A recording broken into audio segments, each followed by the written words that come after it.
Hello, everyone, and welcome to the Wilson Center. The Wilson Center was congressionally chartered as a living memorial to former President Woodrow Wilson, and so we are delighted to be congressionally chartered, scholarship-driven, and fiercely nonpartisan. I'm Robin Quinville, and I direct the Global Europe program here at the Wilson Center.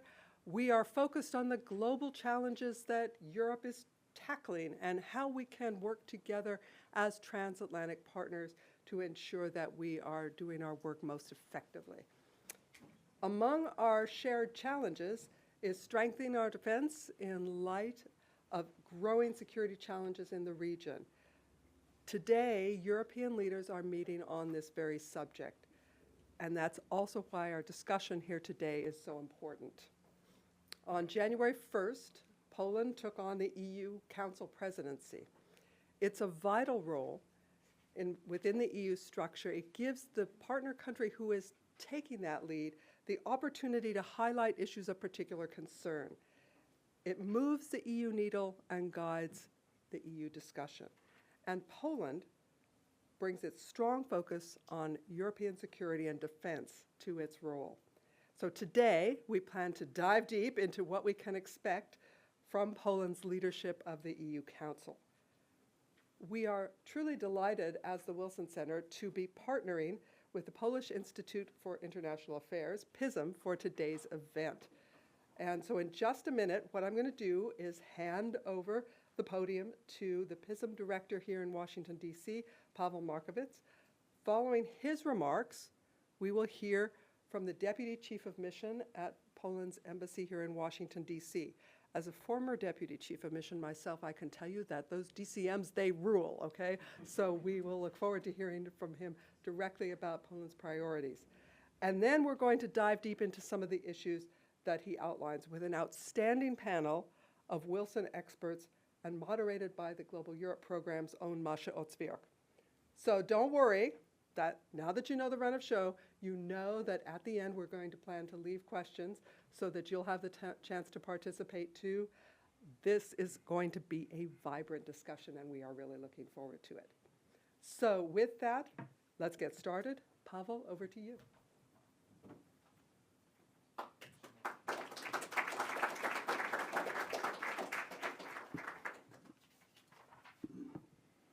Well, good afternoon, ladies and gentlemen. I'm thrilled to welcome you all here today in Washington and all those tuning in virtually to this very important discussion on Poland's security priorities during its six-month presidency of the European Council this year.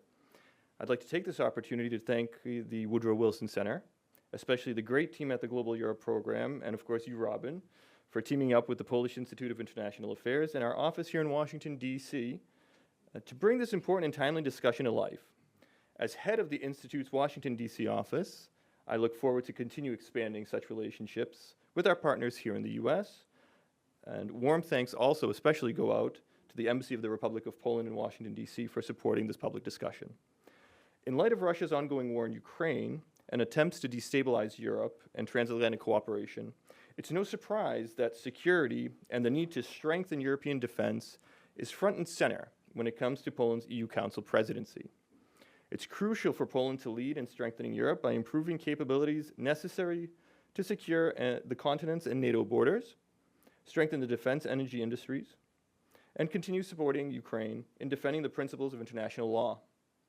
Equally important is ensuring that alliances, including with the United States, are steadfast and durable, as Russia, supported by China, seeks to divide the West. There are many challenges facing Europeans today, ones that have been exposed or exacerbated by Russia's aggressive stance backed by China. Poland believes in the strength of Western unity, which includes the European Union's ability to respond to threats in all priority areas that go beyond the traditional notion of security. So with that, I look forward to a fruitful and insightful discussion. Thank you.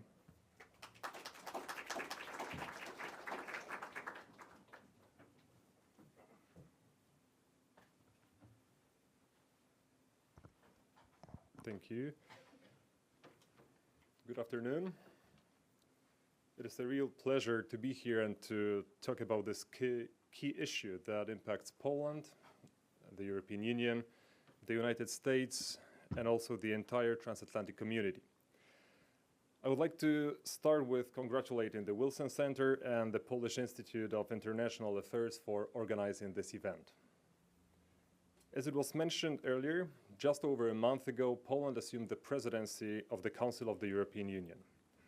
We took on this significant role against the backdrop of heightened global tensions, with Ukraine at the center, political uncertainty stemming from new leadership here in Washington, but also in Brussels, and the lack of self-confidence within the European Union and its member states. Despite these challenges, we are bringing optimism, energy, and strength to the table. We remain steadfastly optimistic about the European project because we remember all too well what it was like to live outside of it. In more than 2 decades since joining the EU, Poland has achieved unprecedented levels of growth, becoming one of Europe's most vibrant economies. We have transformed from a country marked by pothole-ridden roads, high unemployment, and limited opportunities for our youth to one with world-class infrastructure, high-quality public services, and satisfied people. But as a nation whose history has been defined by struggles for independence and sovereignty, we understand the true price of freedom and prosperity. That's why, from Poland's perspective, Russia's war of aggression against Ukraine is truly a wake-up call for Europe. For far too long, we have not taken our own security seriously enough. Hence the motto of our presidency, Security Europe. First and foremost, we want to draw attention of our partners to traditional hard security. In our view, the era of peace in Europe is over, regardless of how or when the war in Ukraine ends. This reality means that we must allocate adequate resources to defense, going beyond the limits of our previous agreements. Poland is putting these words into action and proudly stands as the leading defense spender in NATO. Last year, we committed 4.12% of GDP to defense, and in 2025, we plan to increase that figure to 4.7%. More importantly, much of this investment is directed toward modernizing our armed services, an effort in which the United States plays an indispensable role. From F-35 fighter jets to Abrams tanks, Patriot missile systems, HIMARS howitzers, and Apache helicopters, Poland has become one of the largest partners for American military industry. As of today, the total value of our defense procurements from the United States stands at $55 billion. While our motivation may be somewhat stronger than that of other allies, given our geographical location and the fact that the last Russian soldiers left our territory only in 1993, we believe that every EU member state must step up if we are to remain a serious partner for the United States and effectively address the challenges of the 21st century. This is why we do not shy away when others call out Europe for not taking responsibility for its security. As Prime Minister Donald Tusk stated in his speech to the European Parliament just 2 weeks ago, only an ally can wish another ally to get stronger. Secondly, together with our European partners, we will work to enhance our energy security. As a country that made the strategic decision years ago to decouple from Russian hydrocarbons, we understand the cost of that shift. And while we firmly reject any notion of returning to the pre-war status quo in our energy relationship with Russia, we recognize the pressing need to lower energy prices for our citizens while also meeting our green transition goals. For Poland, transatlantic energy cooperation is key to achieving these objectives. We are among the top importers of American LNG in Europe, and we proudly chose US technology for our first nuclear power plant. Combined with our domestic efforts, this cooperation will help us significantly reduce CO2 emissions and lower costs for both citizens and businesses. Thirdly, we aim to strengthen also other dimensions of European security, ranging from food security to cybersecurity. This will require some tough discussions on issues like illegal migration, a challenge familiar to the United States. However, if we want democracy and our values to endure, we must prove to our citizens that we can fulfill one of the most fundamental duties of any state, safeguarding its borders. Last but not least, we are committed to achieving the priorities of our presidency while also contributing to the strengthening of the Transatlantic Alliance. We view it as the cornerstone of collective security and an economic powerhouse far stronger than any of our adversaries combined. The strength of our alliance is the most crucial factor that separates us from those who threaten our security today, like Russia in Ukraine, and from those who could do so in the future. Despite the internal and external challenges facing the Transatlantic Alliance, I am confident that together, through constructive dialogue and robust action, we can confront them head-on and significantly enhance our cooperation. A strong and energetic Europe taking on appropriate responsibility for its security is the first step towards achieving this goal. Thank you.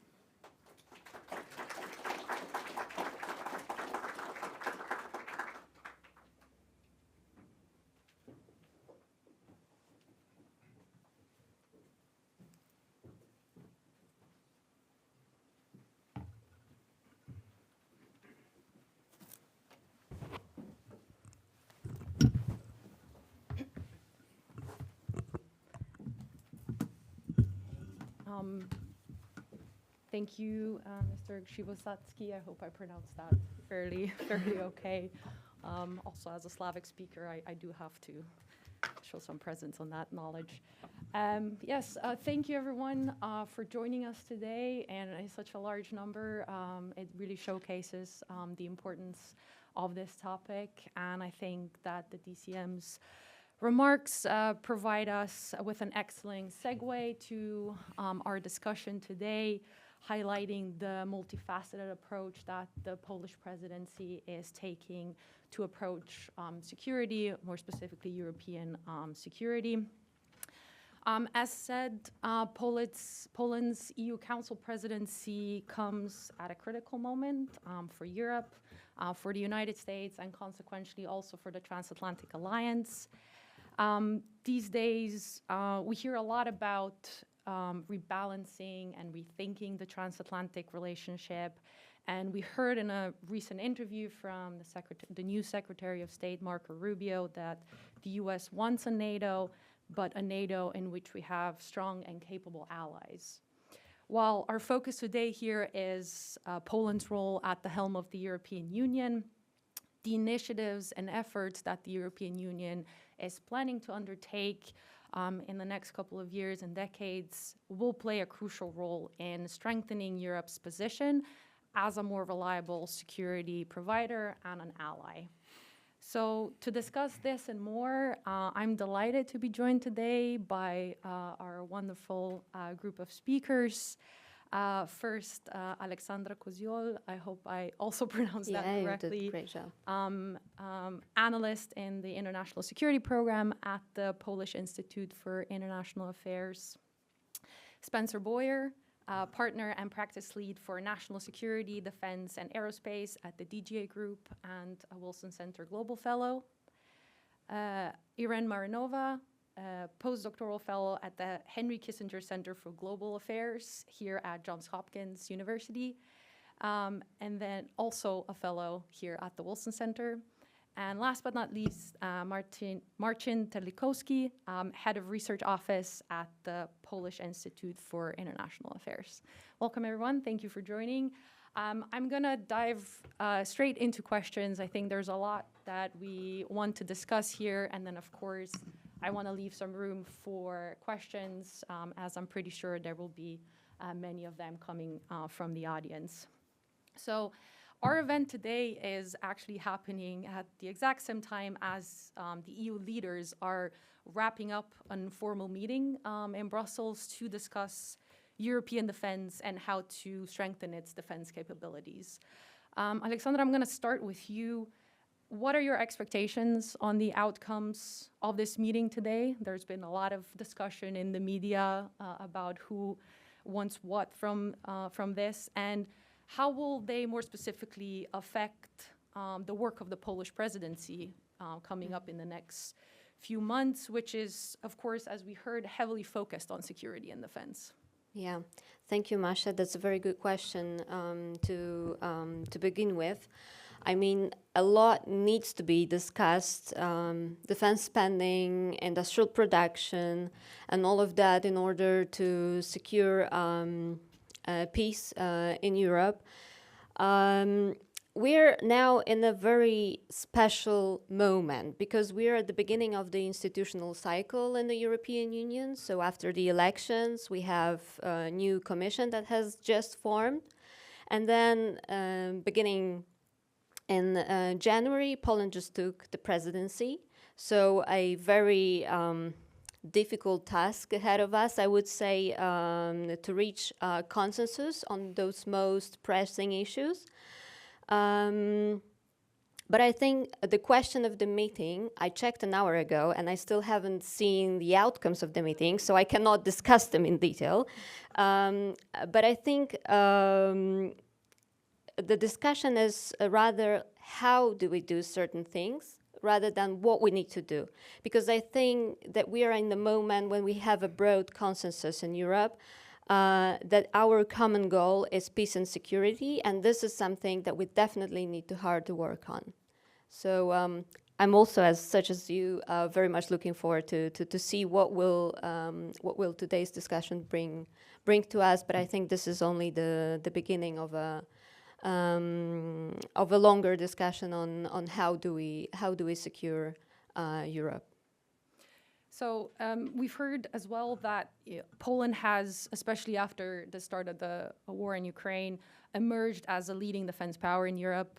We heard that its defense spending is now projected to reach 4.7% in 2025. And with that comes also its role as advocating for stronger defense measures in the region and Europe more broadly. I would address this to both of you, Martin and Alexandra, to talk a bit more about how do you see Poland leveraging this leadership role that it has attained especially during the past couple of years during its presidency now to make the EU a more reliable security provider to bring these defense initiatives, across. Who's going to start? Yeah. Okay, so I'll go first. Thank you so much for admitting that. I think Poland is certainly treating a threat from Russia and China seriously. Let's just have a look at the recent cable sabotage on the Baltic Sea. We clearly see that Russia and China are getting more aligned and are getting more aggressive towards democratic states. So I think that Poland is setting a good example, but the issue is that the collective effort is needed.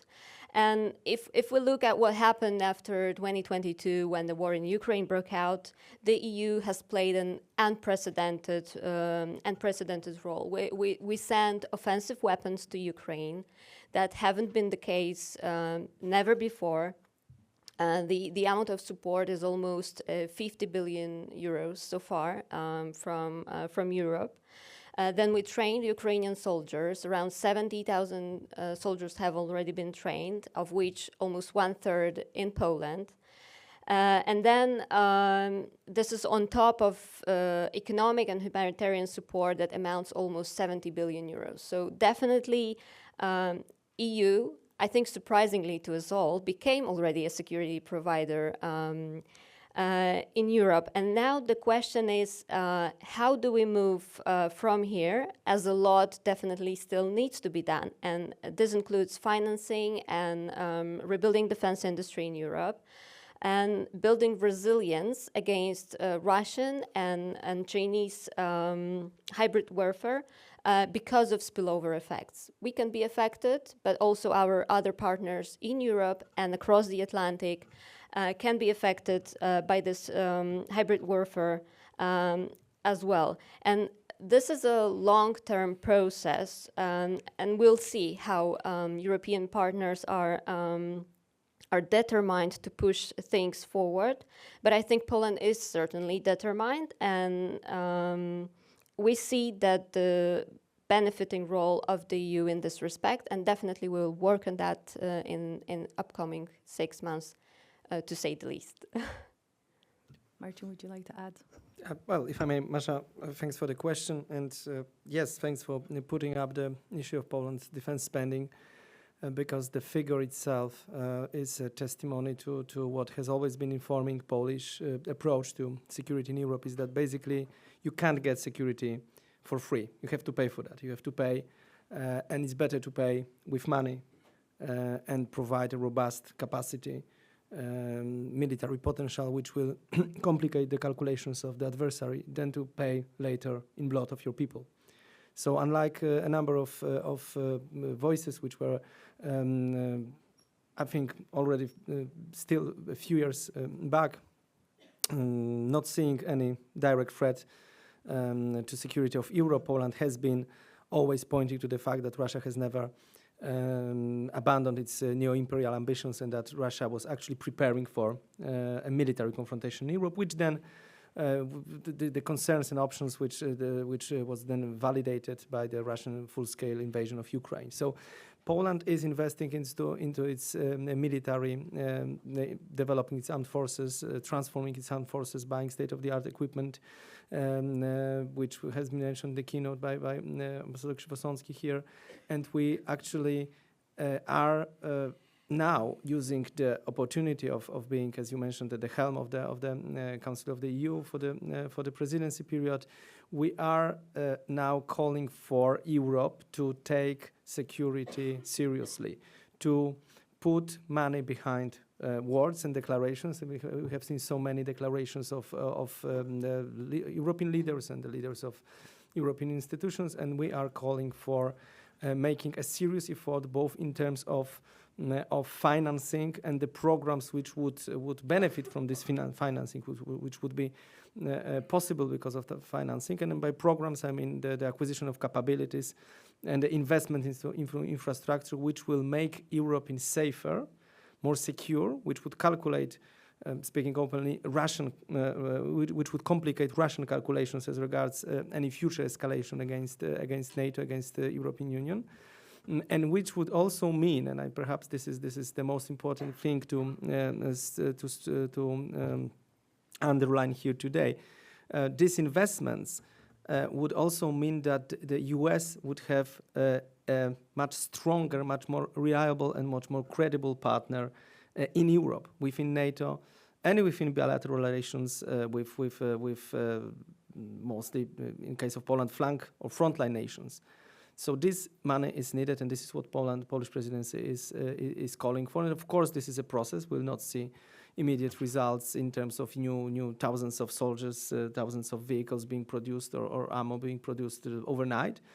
This is a process, but as Alexander mentioned, we are in a very special moment in terms of how European Union works, in terms of how the institutions are shaped following the last year's elections to the European Parliament. So we are able, and this is the ambition of the Polish presidency, and of course I'm not speaking for the presidency or for the Polish government, but also only from my own position as an analyst in the Polish Institute of International Affairs.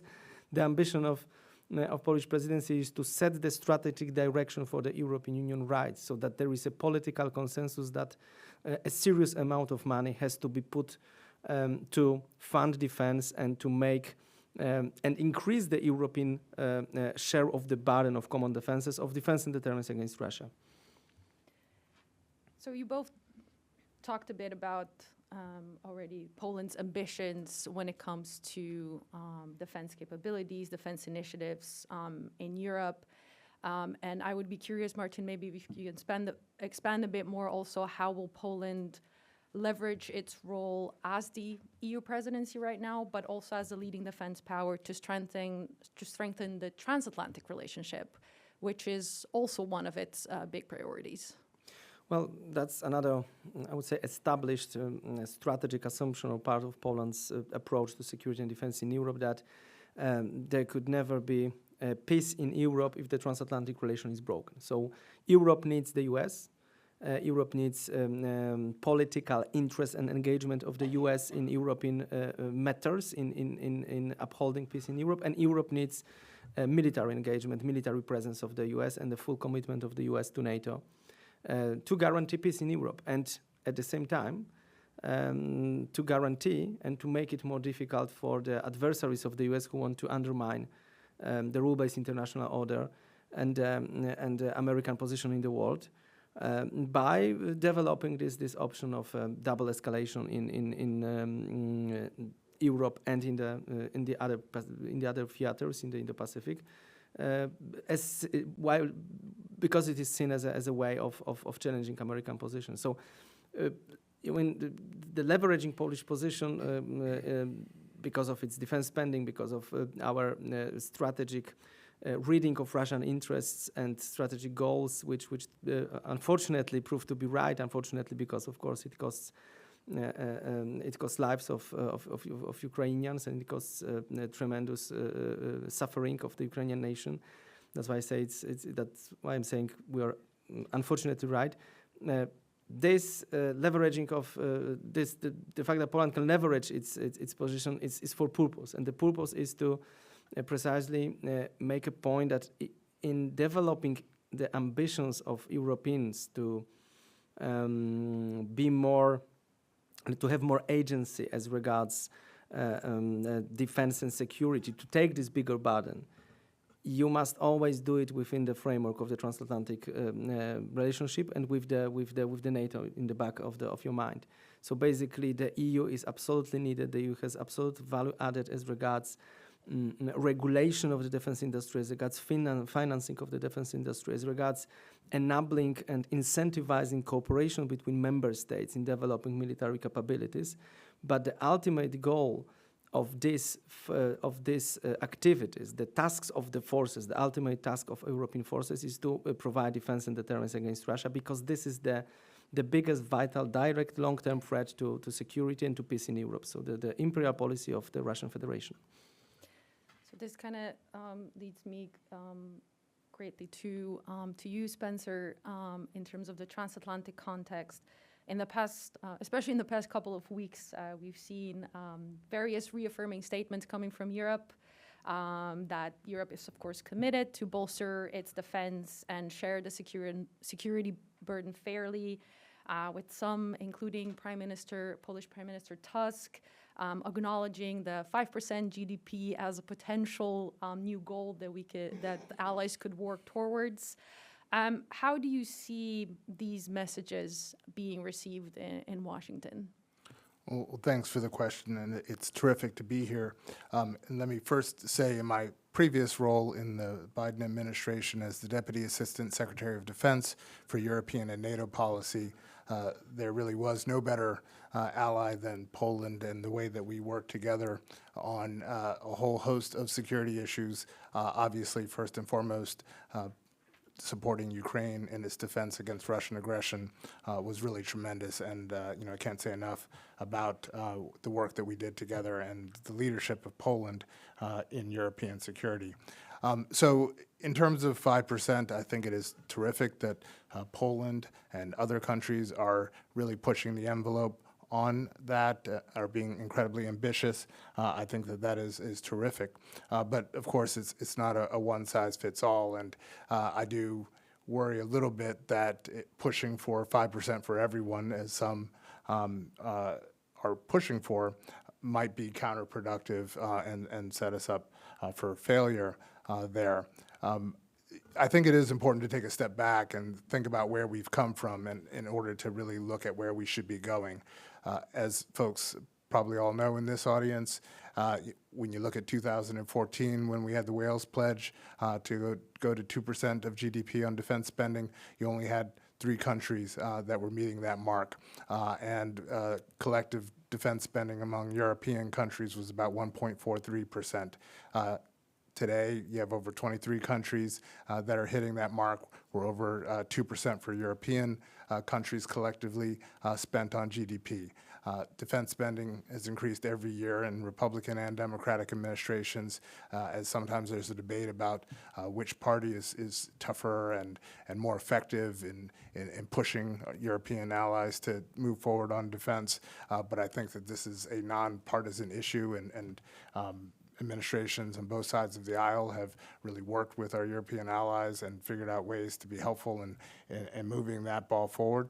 And obviously within the Ukraine context and the work that we've done together, and I think it has been an incredibly marbled together effort to support Ukraine, has been incredible. So I think that if we look at where we were and where we're going, even looking at 2023 to 2024, I think an 18% increase in defense spending, doesn't mean that we don't need to do more. Doesn't mean that we can't look back and say, hey, I wish we had done more earlier so we weren't playing catch up. But even looking at 2021 till now, I think in 2021 you only had about 6 countries that were making the 2% mark, and again moving up just in that period of time. Obviously, the thing that made the difference was Russia's aggression against Ukraine and getting us all focused on what we needed to do, not only to support Ukraine, but also looking at our own defenses, looking at NATO, looking at our strategic plan to be able to combat any future Russian aggression, and that spurred a lot of the defense spending. But we really have moved forward. So I would probably say, in terms of a goal, to choose something that we're not going to set ourselves up for failure, have an opportunity for us to have division introduced into our alliance. I think that was one of the most important things over the last few years, is having that unity and not introducing things that would prevent us from a common goal that we have on the European defense side.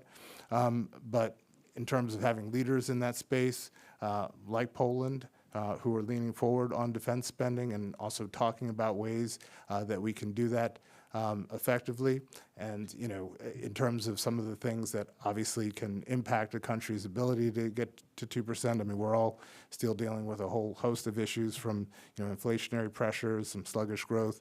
I do worry about a potential trade war if we are, having conflicts with allies like Canada, and what that could do to their ability if they're pushed into a recession. And so I'm hoping that we can come to some agreements there, so that we're focusing on things that can help us collectively on the security front. Let me just ask a brief follow-up to this question, and to deviate a bit from the EU level. We have the next NATO summit is coming up in June. Can we expect maybe then the 3% being the new agreed ceiling?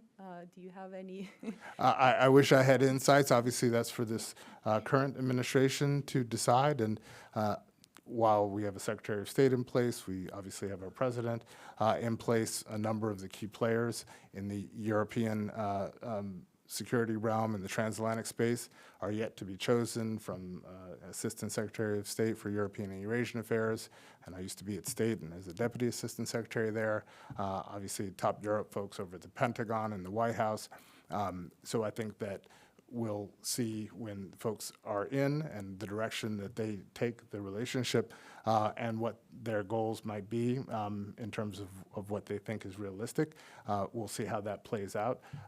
Again, personally, I think that it is advantageous to choose something that that we feel is doable for our allies, and even those who aren't at the 2% yet mark yet have plans to get there. So to jump from 2 to 5%, it just seems to be a bit of a stretch.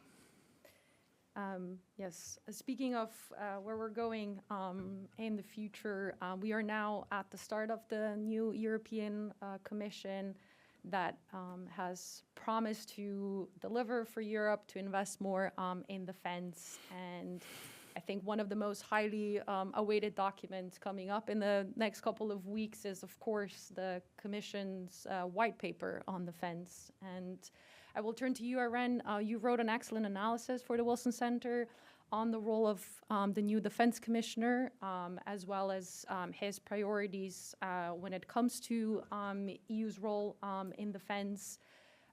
What are some key measures you expect the EU to introduce to boost its defense?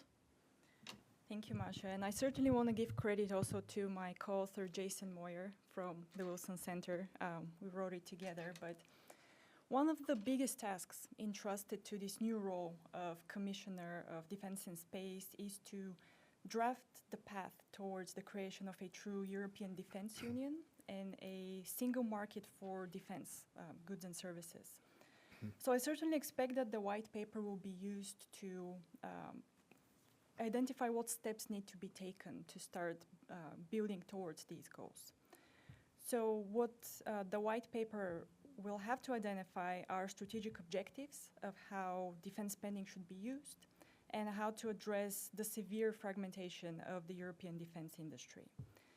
But the overall goal of the white paper is to initiate important discussions about how the EU should approach defense integration and also how it should prepare Europeans to respond to threats. I also expect that the focus of the white paper will be on projects and initiatives that are seen as priorities by most member states. So, for example, I think there'll be an emphasis put on the European Air Shield initiative, which of course will be designed to provide protection for the common European airspace against threats like aircrafts, missiles, and drones, but also an EU-level cyber defense initiative. And of course, very importantly, it will also need to touch on EU-NATO relations and how to increase cooperation and coordination there. And there are important conversations that still need to be had at the EU level among member states that are actually being held today on issues of defense financing, including various options for joint efforts, but also the very important upcoming negotiations for the next European budget framework. And another big topic that needs to be discussed is where the defense spending should go.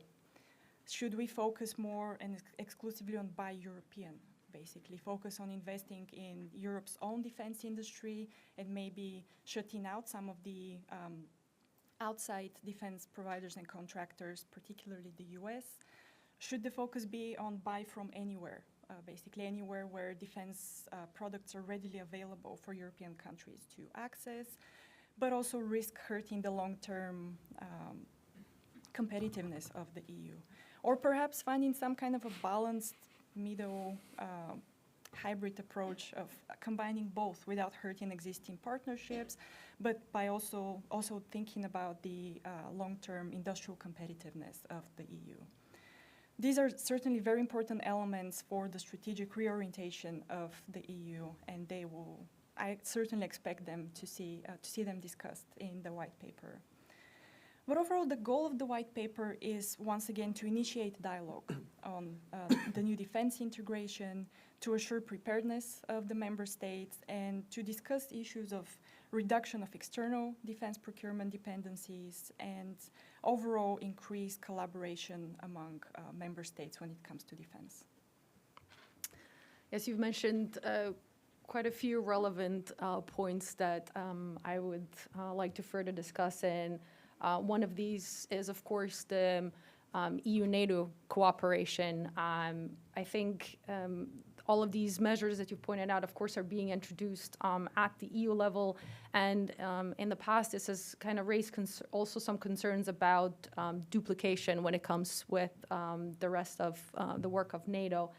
And bolstering EU-NATO cooperation is also one of the priorities of the Polish presidency. So I would first ask you again, Irene, how can we ensure that EU and NATO cooperate better? As far as I understand, that cooperation at the moment is not doing so well or is not so well stratified as it should be. And then, Martin, I would address it to you about some actual measures from the Polish presidency that they are undertaking in this regard. So the EU, we have to understand that the EU has emerged as a security and defense actor these last few years in ways that we haven't seen before. So this means that its relationship with and alongside NATO is also changing. So naturally, the coordination and collaboration between the two also has to evolve. And you are right, currently we really aren't seeing, or we're seeing very little actual coordination when it comes to the European defense integration, which is simply unfeasible and unsustainable, and will certainly lead to duplication of already scarce time and financial resources. But we have to also remember that NATO is good for Europe. It has been on the ground protecting the continent from the very beginning of the European project some 80 years ago.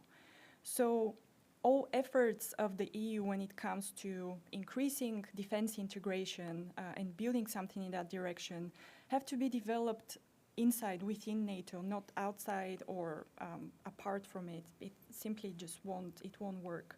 But the good thing is that both the new European Commission and the Polish presidency are prioritizing this in the current term. But it has to start with a commitment to closer dialogue and also to building a more balanced and closer relationship between the two. What we are not seeing at the moment, but desperately need, is a more seamless process of aligning the capability requirements of NATO and the capability development efforts of the EU. Currently, there really aren't many proper and efficient mechanisms in place to assure this. So the EU and NATO very certainly should think about working together to make these alignments a reality. And a big problem in EU-NATO relations is the difficulties in the flow of sensitive information between NATO and the EU, including a lack of communication, again, of NATO priorities. So here, countries that are members of both NATO and the EU can play a bigger role by making sure that NATO priorities are properly communicated in the proper channels and agencies. But overall, the EU should focus on finding ways to include NATO in its defense integration and jointly pursue more standardization of defense equipment to assure interoperability. Martin, what are some measures you see the Polish presidency being able to do in this regard? Well, let's start with touching the very basics of the difficulties. The very basic reason why the EU-NATO cooperation has been hampered is, of course, the membership issue, and it's hard to overcome it in very many areas because it considers the policies and the sovereignty of individual nations. So it's hard to find a silver bullet to that.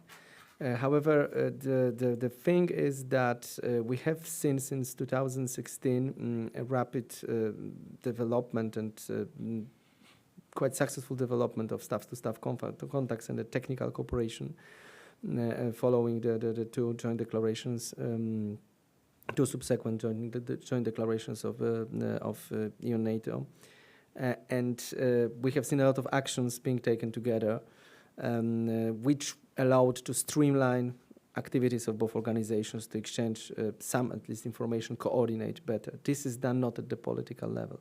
So what we need actually is to have a more, I would say, a more advancement at the political level where we would have the both organizations acknowledge that if the EU is going to push its envelope as regards funding defense industrial development and help member states develop military capabilities, then these capabilities will be developed to fill in NATO requirements as regards effective defense of Europe against, of course, the Russian threat. So what we would like to see is to have both members of EU and NATO acknowledge this bigger, let's say, political concept in which the EU is underwriting European defense, is, to use a military word, is a force provider, so to say, but for the purpose of credible defense and deterrence against Russia, which, and I would like to stress it again, which is in the very interest of the US, because a strong and reliable ally taking a bigger burden is what the US precisely needs to focus on the very many challenges it faces with the challenge in the Indo-Pacific from China in the first place. One of the things that was also mentioned, it was building a strong building a strong Europe in terms of defense capabilities. There has been initiatives and efforts in this regard when it comes to buying, whether to not buy European. And I think that has also been a point of contention at today's meeting. As far as I have been able to see, we have differing opinions on how member states should approach that. And I will now, unsurprisingly, turn to you again, Spencer. I actually read recently that between 2022 and 2023, 63% of all EU defense orders were placed to US companies. And while this debate now in Europe is developing whether to buy European, whether to invest more in defense industry, if Europe does move along further with these efforts, how might this affect the transatlantic relations? And maybe even more specific, what has so far been the response from the US defense industry?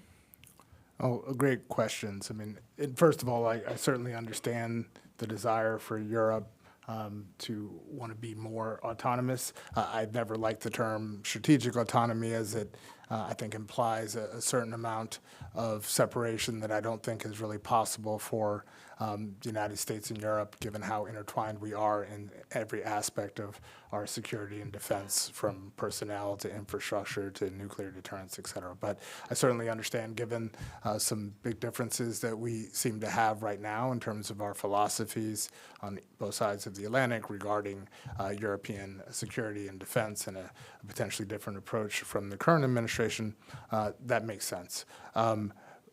But I do think that historically, at least the United States has been a supporter of European defense and European defense industry, obviously always caveated in the terms of making sure that what we're doing on European defense isn't taking away from what we do at NATO, or unnecessarily duplicative of what we're doing there.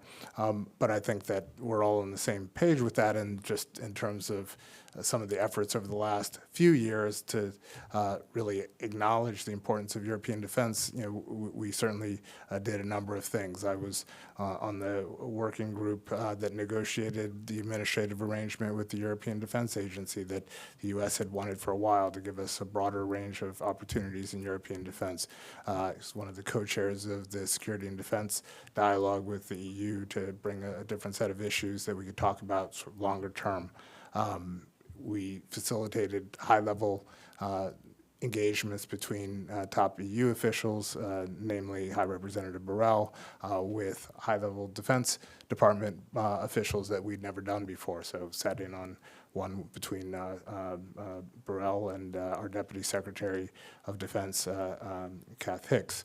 But most importantly, perhaps, was including the EU, often represented by High Representative Borrell, in the Ukraine Defense Contact Group meetings, which covered 50 different countries on a monthly basis to figure out ways to coordinate our efforts. And I think the EU was really important in those meetings. And I remember even in the beginning, when we were coming up with this concept, how important folks felt to have an EU presence. So that's kind of at least where we've been, and we'll see with the new administration if they want to build on that or not.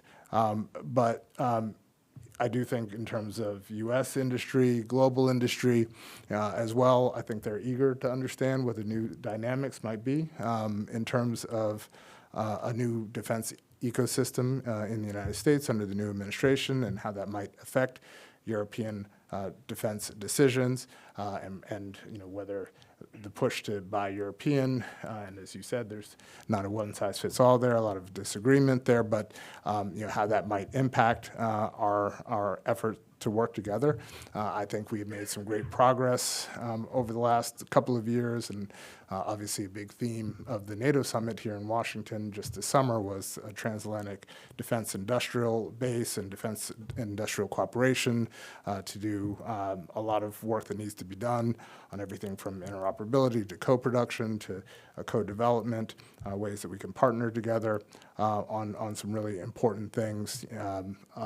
You know, not just sort of the hard defense issues, but also a number of hybrid issues. So I do hope that as Europe thinks about ways to make sure that it is not completely dependent on the United States, especially if we changed directions and don't have as much investment in European defense, that we still figure out ways to maximize industry collaboration, because I certainly know from my perch in DGA Albright Stonebridge Group, where I am now, there's a real hunger to figure out ways to work with European industry.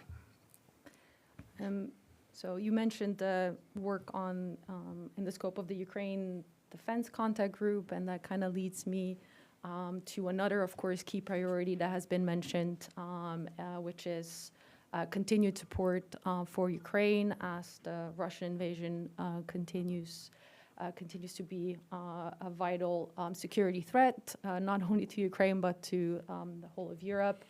And of course, there have been calls for Europe to do more in this regard. And I think Poland is very much an advocate of that as well. Just a very straightforward question to you, Alexandra. Is Europe able to take on that responsibility for more support for Ukraine, also considering potential peace negotiations? And how do you see maybe internal divisions within the EU posing a challenge? Thank you. That's a very important question, especially in current situation. Well, I already outlined some biggest achievements of the EU when it comes to supporting Ukraine. And I would say based on that we already have instruments that are up and running when it comes to supporting Ukraine. Transfers of weapons and ammunition, training soldiers, everything is there. But what we need is to provide that those instruments are sustainable. And by this, I mean the support needs to be provided in the longer run. So not only until the hot phase of the war in Ukraine is still the case, but also in the future. And especially in current situation, I think more political engagement of the EU is needed. When it comes to any possible peace talks with respect to war in Ukraine, and I think that EU needs to be present at the table, and this definitely leads me to the case of more cooperation with the US on the matter, because we are talking about the possible peaceful future of Europe. So definitely everyone needs to be at the table here. Not only big powers such as Russia that wants to divide and rule in Europe. Thank you. So you've all mentioned a lot of challenges and opportunities that really showcase, I would say, the pivotal times that the Transatlantic Alliance is in. We at the Wilson Center recently published a short publication called Rays of Optimism, which highlights bright spots in foreign policy amidst the many challenges we face. And to wrap up on a positive note, and before I give the floor to our wonderful audience here, I would like to ask all of you if you could share just very briefly what gives you optimism regarding the future of the Transatlantic Alliance. Who would like to start?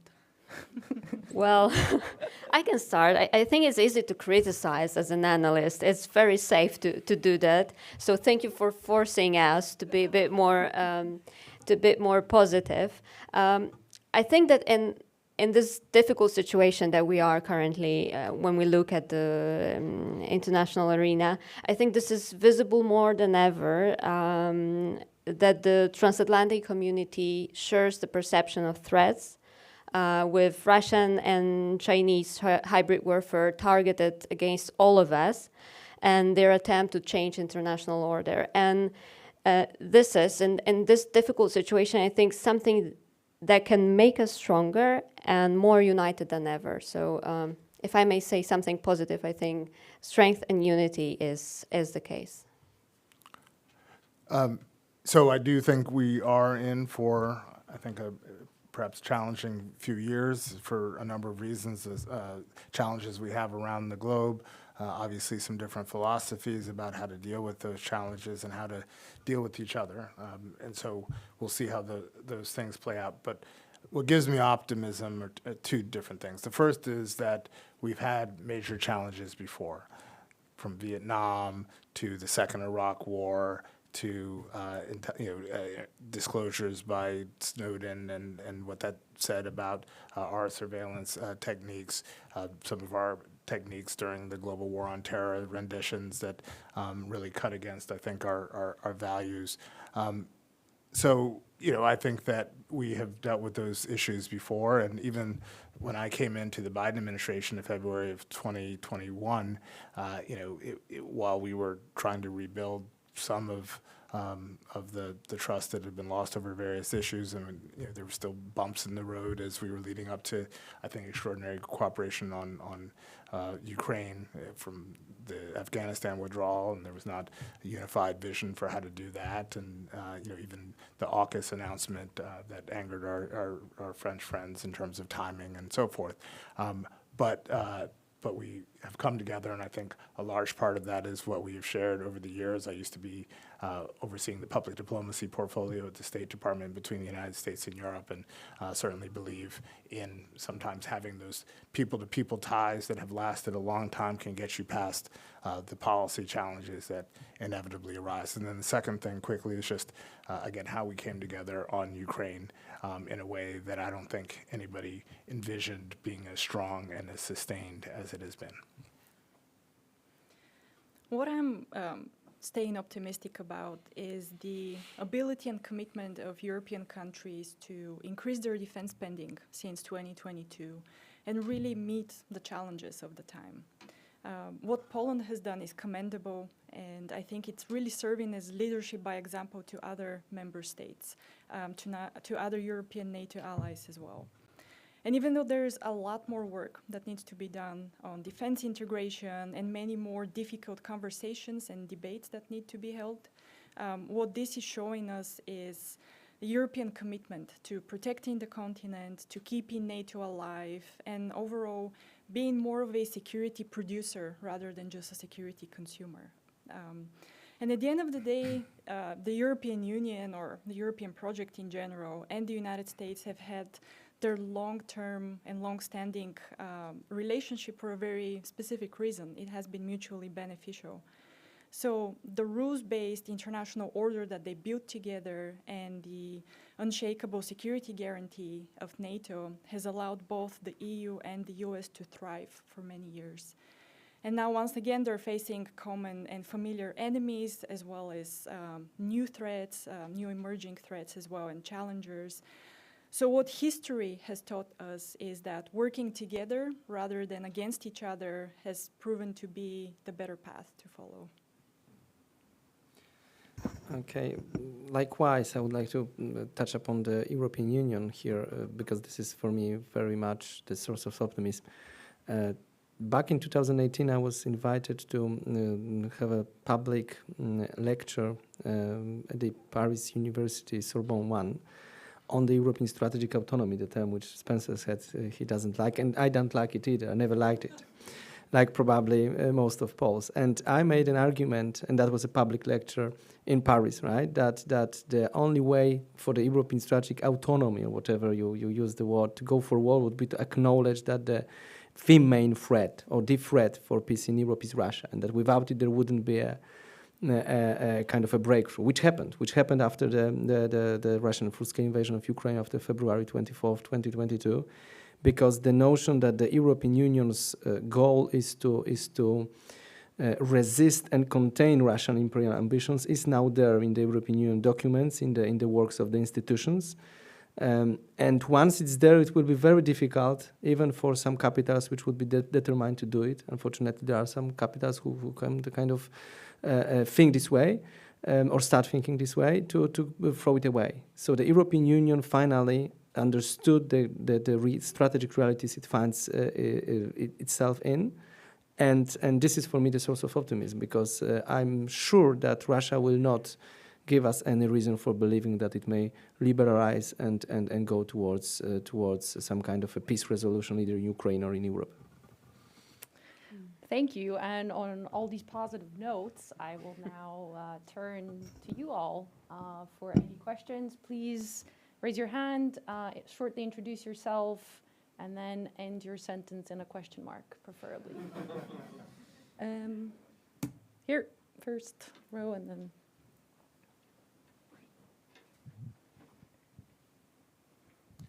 I would like to ask about 3 points: money, Ukraine, and two-front war. Money, it's really commendable what Poland is doing. I'm coming from Germany. I'm here as a Global Europe Fellow, and of course, in comparison, what Germany is not doing, everything you are doing is quite an advance. But money does not buy weapons. Russia is producing at the moment more weapons and more ammunition than whole NATO combined. So we have to get up our production. Even the US, who is doing a lot, that is the money side. Money alone is not enough. Second, Ukraine. Do you think we have a strategy? I mean, who is advancing and who is not? Are we clear whether we want Ukraine to win, and are we enabling Ukraine to win? Or are we willing to follow the West German solution, means take all what is still free in Ukraine into NATO, and the rest we see about later? And in all you are planning, PISM, for example, do you envision how a situation would develop if there is a two-war front? If Xi and Putin decide, Russia goes at the same time after the Baltic states, when China goes about Taiwan. And what do you think the US will do then? Can we really rely that we ask the US to support us in such a situation? I think in 3 years from now, Europe has to be ready to take on Russia alone, even without American help. And that is a task I think we don't see yet how big the task is, the challenge is ahead of us. So it's great what has been done. There is progress, but it's just not quick enough, and it's not enough overall. If you all agree, maybe we can gather a couple of Yeah. questions and then answer. So there, who? There, yeah, and then. Yeah. John Grondelski, I would follow on that same question. We're in the middle of this Polish presidency, but in the middle of this Polish presidency are German elections. And Germany throws a lot more heft in the EU than anybody else does. And it still hasn't reached its Wales commitments, except by some financial legerdemain. So what can we expect in terms of Berlin and Paris, in terms of being serious about strategic defense in Europe? Okay. One more here in the front, and then we can do the first round. Thank you very much for your remarks. My name is Marcin Jerzewski, and I'm based in Taipei, Taiwan. And my question is related to what the Polish presidency, so focused on security, can do to enhance coherence and coordination between member states in addressing threats that originate from China. So both Paweł and Dr. Kozioł have alluded to the growing confluence of strategic interests between Russia and China, but European external action vis-à-vis Beijing is much more fragmented than that vis-à-vis Moscow. And while I believe that we see a very high degree of consensus with regard to Russia being a tremendous source of threats to Europe, within the Polish administration, the view of China as a threat actor is much more divided. So how do we bridge this gap? So yeah, a lot of good questions. Who would like? Martin, yes. Yeah, I'm very happy to take upon the China two-front issue, because it's somehow linked, and this is precisely what we have been looking at and working on very extensively, including with American partners in Warsaw and here in DC. Very much, and of course, again, speaking only for myself as an analyst, definitely we see that this is now not a Russian and a Chinese threat, but this is a combined Russian-Chinese threat. And that, in a way, China enabled Russian sustained engagement in Ukraine.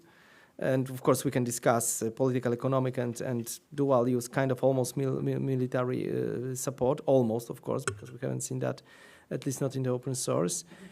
But the other way around, this relation works too. So that basically the fact that there is an ongoing war in Europe, and that the Ukrainian partners, the, let's say, politically defined West, helps Ukraine, is very much enabling Chinese ability to manipulate with the threat in Indo-Pacific. So So we understand this. We are very much, again, speaking for the Polish, let's say, analytical community or the strategy community, as you can say, that we are very much promoting this interpretation of Chinese stakes in European security during our presidency in Europe towards, of course, our interlocutors being other experts, but also to the administration, let's say, from different EU member states. So you should not look at separately at Russia and China. You should look at in two. And of course, the issue of the simultaneous escalation is the problem, the big question of what next for both the US and Europe. What it means that basically you should not expect that Russia would stay idle if China decides to escalate in Indo-Pacific. I would not say that it is inevitable that we will see this escalation in the Pacific in 1, 2, 3, 5 years. I don't want to get into this kind of speculations, but definitely China will be willing to manipulate the threat, and the manipulations will be based on precisely this dual escalation. So what the stake for Europe? Well, the stake for Europe is to simply, as simple as that, but of course as big as that at the same time, is to provide enough of the deterrence and defense capacity in Europe so that the US is able to effectively engage in these two theaters. But I would not go as the gentleman in the second row suggested to say that Europe should be able to face Russia alone, because we enter into nuclear thing. And here we very much within NATO need the American nuclear umbrella. We need the American extended nuclear deterrence, because this is the only thing which Russia considers credible as regards nuclear response to its potential nuclear use. In other words, without American nuclear extended deterrence in Europe, Russia would be much more likely to use the nuclear threat and use it in a far more direct way than it suggested during its invasion of Ukraine, in pursuit of its goal. So basically, we could see an action against the eastern flank under the nuclear threat, which Russia would know would not be responded by the US in any way. So, in other words, again, it is only the US extended nuclear deterrence which keeps at bay Russian ability to nuclear blackmail European allies. So up to the nuclear moment, we can speak about nuclear threshold. We can speak about more European burden in conventional defense and deterrence with the use of American strategic enablers. But because of the nuclear thing, so to say, we very much need to maintain a very sound and working transatlantic relationship, to which, again, as I made this analogy, European Union can be the force provider, which, by the way, and of course to perhaps satisfy some dissenting voices in the audience or among the viewers, which does not mean that Europe could not have its, again, autonomous ability to respond to crisis in its neighborhood, as it was agreed 25 years ago when the so-called Common Security and Defense Policy was born. This is something what European Union, I think it's now out of question, in the sense that it is not a controversial issue, that Europe should be able to evacuate its citizens without looking at American strategic airlift or ISR. This is not in contrary of taking the bigger burden and filling in the NATO requirements, plans as regards defense of Europe with forces which would prove that Europe and show that Europe is a credible ally. That would be my response. Just a really quick point to completely agree with your comments, Marcin, that certainly on the nuclear deterrent, but also coming back to a point I was making about how marbled we are into so many countries' sort of defense systems, our infrastructure, our troops, our enablers for equipment that Europeans have, training, all of it, is part of a process that will take a very long time if you're trying to supplant that and have any kind of credible deterrent to Russia. And also the point about multi-year procurement, I think really being a key enabler to making sure that the alliance as well as national governments can meet their needs, and also signal to industry that we are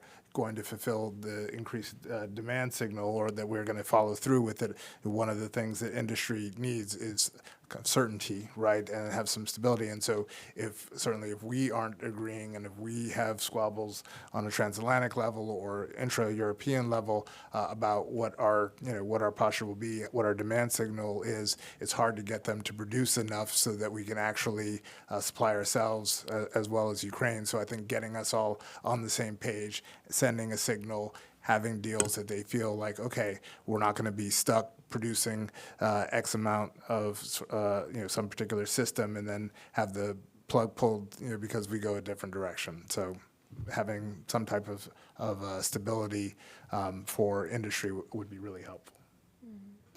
I want to build very quickly on what my colleagues have said and answer to the question, money alone is not enough. Yes, money alone is not enough. What we need is planning, strategic planning.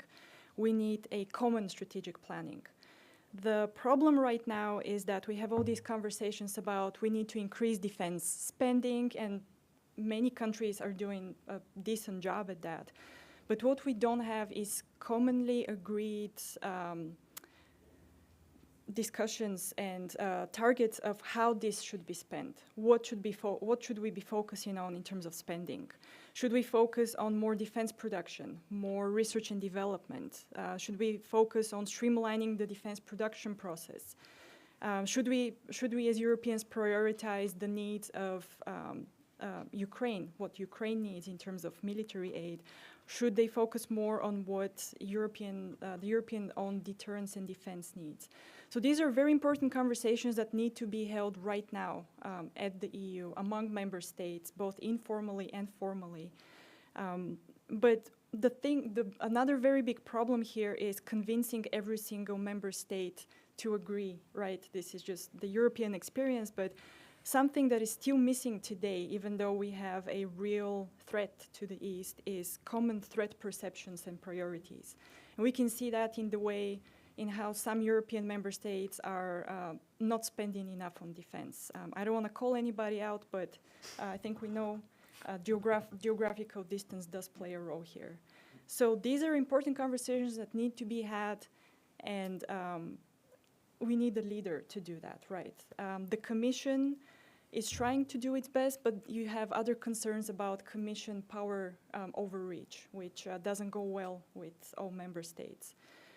France and Germany have also proven to not be at a position to take a leadership role at the moment.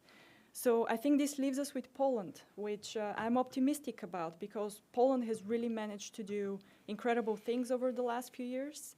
And I think it's on the right track to holding these important conversations.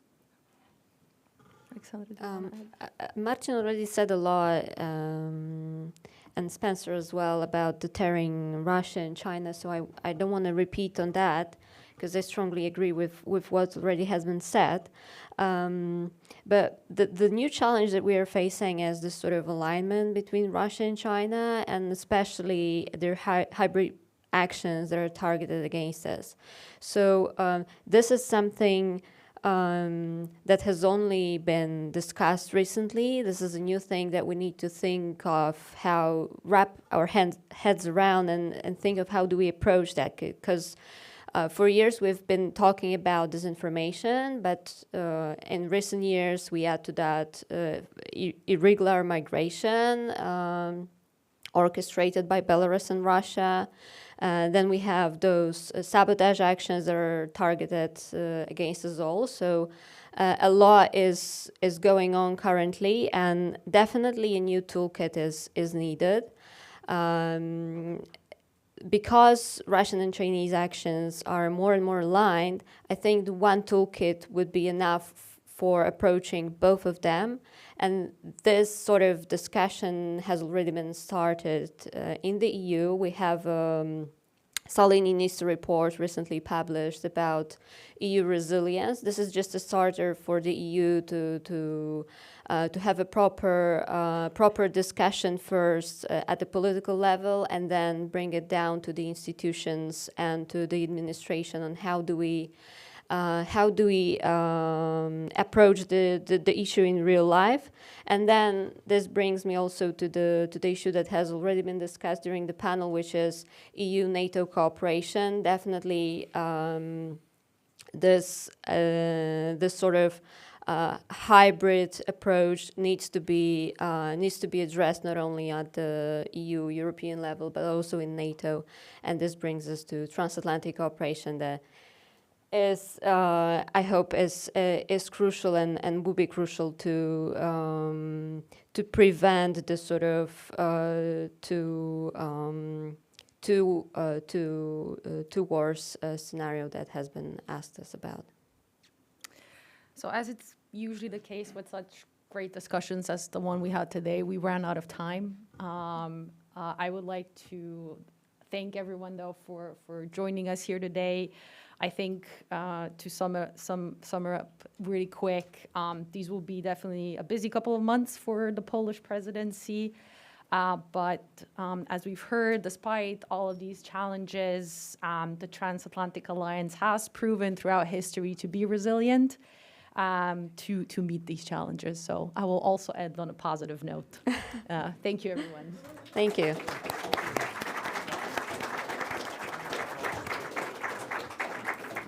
Thank you.